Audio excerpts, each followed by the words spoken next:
beliau ini adalah seorang anggota Bawaslu Kota Manado, teman-teman semua ya.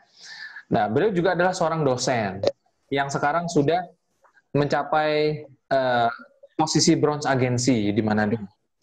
Nah, mengenal 3i dari kegiatan BOP, ya, dari kegiatan pertemuan offline ya. Kalau ini kita sebutnya pertemuan online, ada pertemuan offline begitu.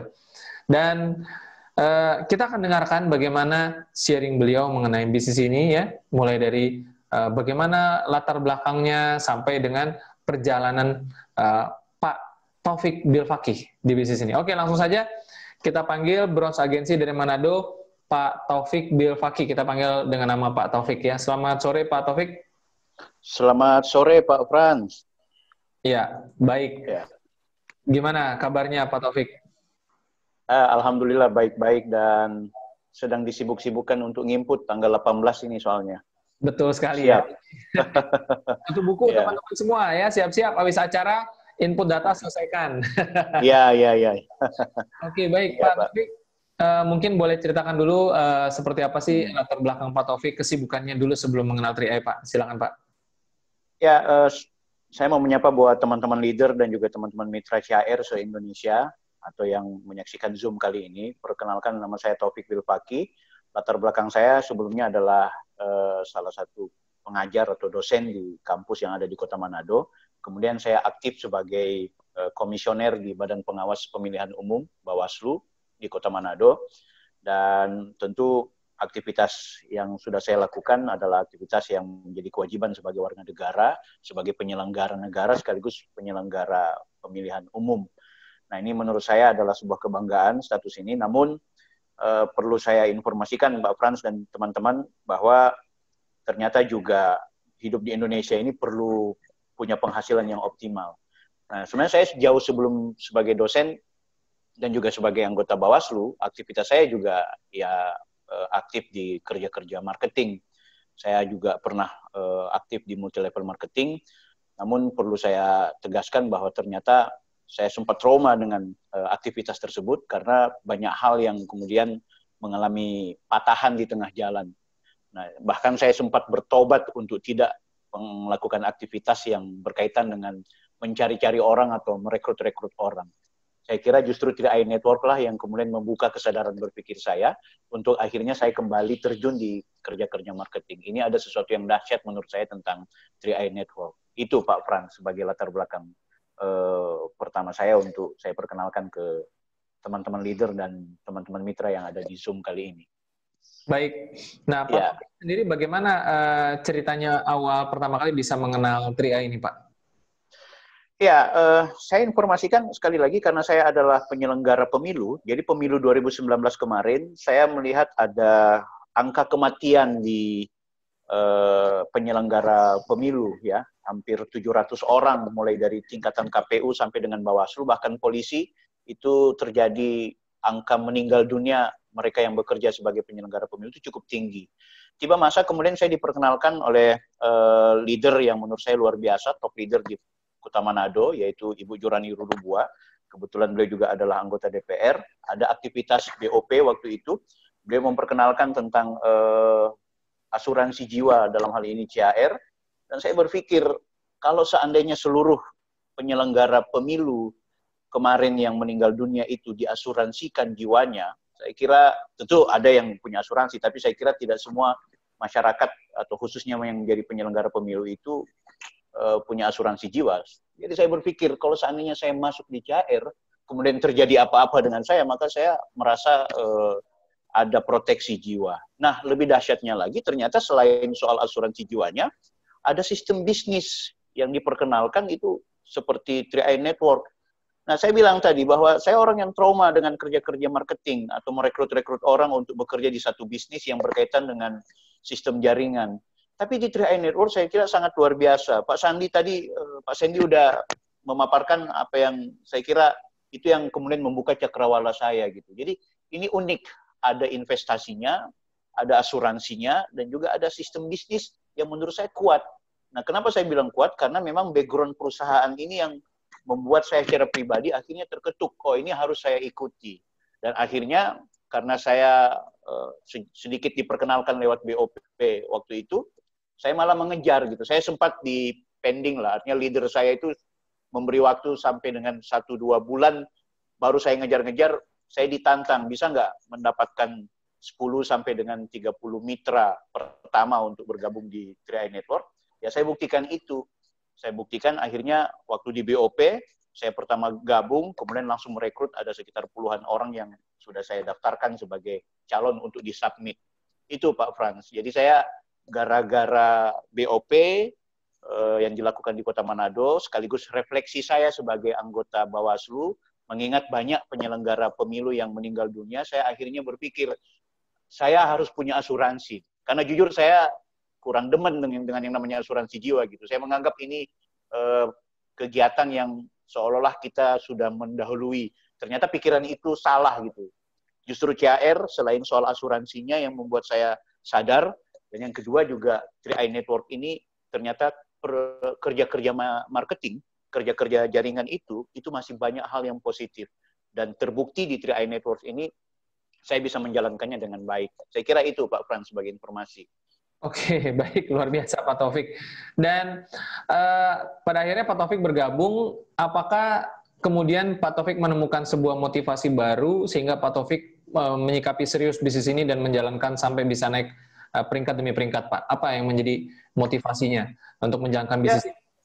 Betul, motivasinya ya karena soal ada sistem yang menurut saya sangat sederhana. Pak Sandy tadi udah menjelaskan dan saya memang terbuka pikiran saya gara-gara sistem ini. Dia betul-betul tidak kemudian hanya sekedar membuat 1-2 orang yang sukses, tapi bisa berpotensi menjadi berkat buat orang lain gitu. Nah, misalnya motivasi yang paling utama di sini kan soal ternyata kita bisa menjadi leader yang kemudian menciptakan leader baru gitu. Ini yang menurut saya menarik di 3i Network. Nah, oleh karena kesadaran saya itu, pertama kan tentu kita harus sadar dulu bahwa ini barang perusahaannya kuat nggak? Karena saya trauma didatangi polisi kemarin gara-gara ada perusahaan yang saya jalani, mainan marketingnya, perusahaannya bangkrut di Makassar, saya yang di Manado yang dihajar gitu sebagai leader, top leader yang ada di sini. Sehingga itu saya trauma. Nah begitu saya lihat ada nama Salim Group di sana, ada ada OJK di sana, ada AAJI di sana, maka saya kemudian akhirnya termotivasi untuk bergabung. Nah bisnis ini kenapa harus saya jalankan? Karena terbukti gitu. Terbuktinya adalah ketika saya diperkenalkan lewat mobisnya teman-teman leader, itu diperlihatkan ada statement bonus income yang sudah berbulan-bulan yang didapatkan oleh leader saya dan teman-teman yang sudah mendahului, itu dengan angka yang cukup fantastis dan cenderung naik, ya kan? Ini cenderung naik.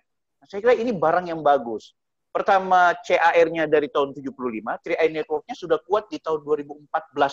Nah, menurut saya, dia udah sampai 5 tahun lebih ya, dari 2014 ini, saya kira ini adalah sistem 3i Network. Saya kira jarang sekali kita dapat sebuah lembaga atau perusahaan atau kegiatan bisnis marketing yang bertahan 2 sampai di atas 3 tahun. Itu biasanya berantakan. Apalagi mereka yang tidak terdaftar di OJK atau yang kemudian cuma sekedar yang cuma sekedar hadir tapi tidak kemudian membuming seperti yang di 3i Network. Ini menjadi motivasi buat saya. Akhirnya saya tegaskan untuk melakukan aktivitas ini secara total. Saya rekrut, saya punya teman-teman di jajaran Bawaslu, saya rekrut teman-teman dosen, saya rekrut bahkan teman-teman mahasiswa saya rekrut juga leader, maksudnya pimpinan saya yang ada di Bawaslu di tingkatan provinsi, teman-teman Bawaslu se-Sulawesi Utara, bahkan staf-staf saya rekrut semua.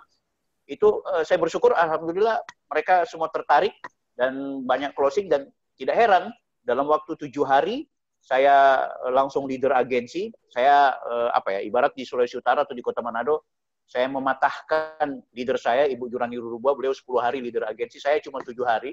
Tapi itu juga berkat dari tentunya bimbingan dan juga bantuan leader saya tersebut. Kemudian dalam waktu 1 bulan saya langsung jadi bronze, karena memang tim saya solid. Jadi semangat bekerja dari awal itu betul-betul saya perlihatkan. Dan akhirnya saya mendapat posisi yang cukup cepat, khusus di Sulawesi Utara dan Kota Manado. Dalam waktu 1 bulan saya langsung jadi bronze. Ini capaian yang menurut saya juga berkat dari sahabat-sahabat leader di jaringan saya dan juga mitra-mitra yang punya kesadaran. Jadi itu menjadi motivasinya Pak. Yaitu selain itu juga saya ingin memanfaatkan 3i Network ini untuk mengajak kepada publik, kita harus sadar asuransi, sadar juga berinvestasi, dan sadar terhadap yang kita kenal dengan istilah bisnis atau income dalam 3i Network itu. Dan itu terbukti adanya. Dan saya masih tetap komitmen dan konsisten untuk menjalankan itu. Saya pikir itu, Pak Frans. Baik, wah seru banget ya perjalanannya tadi ya, kita sudah dapat ringkasannya juga. Dan mungkin satu lagi terakhir Pak, mengenai jalan-jalan waktu ke cruise kemarin Pak. Boleh dong diceritain Pak, gimana? Oh ya, belum. Saya waktu itu ke Koyose, saya sempat berangkat, saya bilang, kok saya mau ikut cruise ya. Saya cuma jujur belum sempat ikut karena waktu itu saya harus menyelesaikan tugas sebagai penyelenggara pemilu, harus selesai itu. Jadi akhirnya agenda itu nggak sempat kita ikuti gitu. Jadi yang sempat jadi harus saya informasikan ya, bahwa menjadi aktif di CAR khususnya di 3i Network juga kita kadang-kadang mengalami pasang surut. Bukan soal karena kitanya yang tidak lagi bersemangat, tapi benturan-benturan dengan pekerjaan seperti kami sebagai penyelenggara pemilu gitu kan, yang punya syarat-syarat tertentu. Itu yang akhirnya ada agenda-agenda seperti mau umroh, seperti mau ikut kapal pesiar cruise, itu akhirnya saya pending dan saya batalkan. Dan saya sudah minta izin sama Ko Yosef, mudah-mudahan di berikutnya itu menjadi agenda, dan yang paling utama corona selesai baru kita jalan-jalan. Aku pikir itu Pak Frans, itu informasi dulu. Oke, baik. Ya, jadi menjadi tegas dan jelas ya, bahwa memang di 3i ini menjadi sebuah sarana bagi teman-teman semua yang ini nggak main-main ya, apalagi udah ketemu Pak Taufik nih teman-teman semua ya, udah mendengarkan kisahnya juga, ceritanya yang memang pantas lah, artinya 3i Network ini adalah satu usaha, satu peluang, satu pekerjaan, satu bisnis yang pantas buat kita jalanin. Oke, terakhir mungkin saya berikan kesempatan singkat ini untuk closing statement, apa yang mau Pak Taufik sampaikan mungkin ke teman-teman sebelum kita berganti dengan narasumber lainnya. Silakan, Pak. Ya, terima kasih Pak Frans dan teman-teman. Saya ingin informasikan hal yang terakhir dan ini penting. Saya orang yang beraktivitas di kerja penyelenggara negara, dalam hal ini Badan Pengawas Pemilu. Kita harus punya kemampuan berpikir panjang, bahwa ternyata menjadi penyelenggara negara, baik Anda sebagai anggota DPR, Anda PNS, Anda pejabat publik, atau Anda punya aktivitas yang hari ini dibayar oleh negara, itu hanya sebatas di beberapa momentum. Ada fase di mana kita akan meninggalkan pekerjaan itu. Saya khawatir kalau kemudian kita tidak punya cara berpikir yang lebih cemerlang, utamanya dalam konteks berbisnis, apalagi dalam konteks berinvestasi. Nah, saya kira 3i Network ini menjadi wadah yang luar biasa buat kita semua. 3i Network ini menjadi kesempatan karena dia perspektif, dia jangka panjang, dan menurut saya dia sudah teruji. Ini bukan cuma sekedar lip style ya, artinya cuma sekedar sambung menyambung bibir, tapi ingin saya tegaskan bahwa 3i Network ini benar-benar mengubah banyak orang sukses, dan saya sudah terima itu, dan sudah saya rasakan itu, sehingga saya mengajak kepada kita semua untuk tetap semangat, jangan pernah berkecil hati. Saya juga pernah berada di posisi bronze, kemudian turun lagi, gitu kan, berarti ada hal yang ternyata kalau kemudian kita juga tidak fokus itu bermasalah. Nah, tapi saya punya optimisme. Saya tidak akan pernah khawatir dan takut apapun posisi di 3i Network, karena bagi saya selesai di Bawaslu saya akan fokus di 3i. Bahkan sekarang pun saya sedang mencoba untuk kembali mengajak kepada teman-teman yang sudah bergabung di 3i untuk konsisten menabung, dan pelan-pelan saya mengajak kepada teman-teman dosen saya untuk kembali bergabung. Nah, saya bersyukur setidaknya hari ini saya sudah dapat 5 sampai dengan 10 orang untuk persiapan bonus elit ke depan.